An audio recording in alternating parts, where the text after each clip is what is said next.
हाय सांग मैंने जय जगन्नाथ आ गए फ्रेश वीडियो को आप आज स्वागत। प्लीज़ आम चैनल जब सब्सक्राइब करना सब्सक्राइब करूँ, लाइक करूँ, शेयर करूँ। मो वीडियो केमती लगुच कमेंट कर जनातु। मुझे आज केक बन देखी देखूँ केते सुंदर है घर उपाय केते सॉफ्ट है मात्र 3टी जिनस बन देखेबी। देखूँ ये दुटा बिस्कुट गोटे इनो आ गोटे कप क्षीर नहीं एतिक मुझे बन देखी सहज उपाय केमती घर बन पारे। आपण मैंने देखो बिस्कुटा को ये एमती खोलिकी नहीं आम क्रीम टाक गोटे साइड करके गोटे ग्राइंडिंग जार रे आम बिस्कुटा रखी ग्राइंडिंग करना। ग्राइंडिंग करदे ये क्रीम टाक मु साइड कर रखीदे लास्ट रे आम गोला बेले आड करदे। ये मुझे ग्राइंडिंग कर नहीं आसबे देखो एमती मेन कर ग्राइंडिंग कर नहीं आसबे। नहीं आसला गोटे बाउल आम उजाड़देवा। से क्रीम टाक जो आम साइड कर रखते गोलेला बेले से आड करदे। आपण मैंने चाहिए टेस्ट कर गार्निशिंग भी करें। ये तो मुझे घरे खावाई बनाऊँगी से पचर आड करदेवी। रेडी हो गला आम अल्प अल्प क्षीर देकी गोले ना। क्षीर टाक टे उषुम कर नहीं हल्का उषुम कर नहीं उषुम कर नहीं गले टे केकटा बहुत सॉफ्ट बन।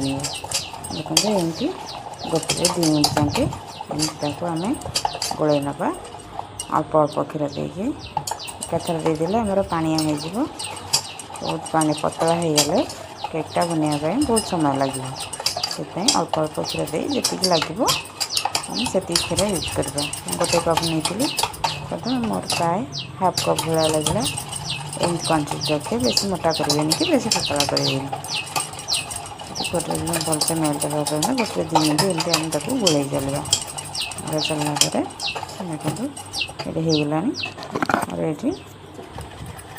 होगला प्राय ये हाफ कप क्षीर लगला मत। ये कढ़ई गैस ऑन कर कढ़ई बसई गोटे स्टैंड दे टिफिन टे रखी टिफिन में किसी तेल लगे किसी अटा गुंड पकई जेहेतु मो पाखे ऑयल पेपर ना मुझे ऑयल लगे अटा गुंड से छिंची देती से केकटा भलसे बाहरी आसो। देखो ये आम लास्ट इना देकी आगे भलसे गोले ना। एमती गोटे 2 सेकेंड एमती भलसे पूरा गोले ना गोले देखो से देखो ये कढ़ईटा गरम हो जाता मुझे गैस टाक सिम कर रखी ये आमर होगला। देखो मुझे उजाड़देली उजाड़ी आम एमती उजाड़ सारापर गोटे नाकुंडी जेकोसी जिनस आप घूरे पारे जमी कभर हो पार एयर जाई पार न एयरटा भर रही केकटा जल्दी आमर हो मुझे 15-20 मिनट छाड़ देती आमर होगला केकटा फ्राए होगला। देखो साइड छाड़गला छाड़गला आप जापर केकटा होगला। जदि भी न जापर गोटे पिन साहाଯ୍य टिके आम फुटे कणा कर देखा होना ना। देखो किसी भी लगुनि आमर ये आमर पूरा परफेक्ट हो जाए। 5-10 मिनट जाके छाड़देली ठंडा हाँपाई।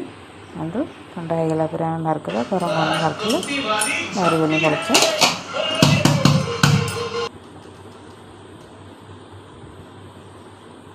देखो केते बढ़िया भाव बाहरी गला जेहेतु टिके अटा गुंड सिंची देती ऑयल लगे देती। देखो पूरा सॉफ्ट है पूरा मार्केट स्टाइल भाया एमती थे घर बन छुआ मान खाया दिखाँ देखिए बहुत खुशी हे छुआ मैंने। ये आपण मानक काटिकी देखेबी केते सॉफ्ट है देखो पूरा सॉफ्ट है खाइले तार बन देखु खाइले आप जापर केते सुंदर लगुच केते टेस्ट लगुच। देखु केते बढ़िया सुंदर देखा। प्लीज एमती थे बन देखु केमती लगुच मत कमेंट कर जनइबे। बहुत सुंदर है केमती पिला मानकु स्कूल टिफिन भी दे पारे। देखु आम भिडियोटी केमती लगिला आपण मानकु प्लीज आमको कमेंट करी जणेबे। जय जगन्नाथ।